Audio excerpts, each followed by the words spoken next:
This is our smart ultraviolet light advanced oxidation system, or Sulaos. So Sulaos is comprised of two main components. We generate 185 nanometer wavelength UV.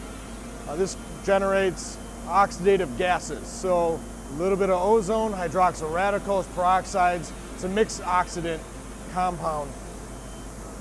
And at the bottom, we have our UV reactor comprised of 254 nanometer wavelength.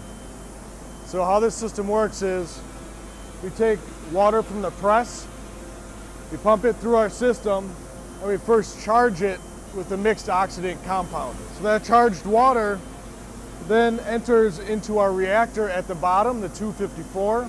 It causes the oxidation process to happen and literally is causing little explosions of bacteria within that reaction chamber.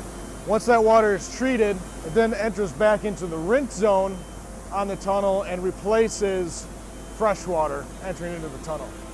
So we're able to monitor the system's performance with our PLC system here.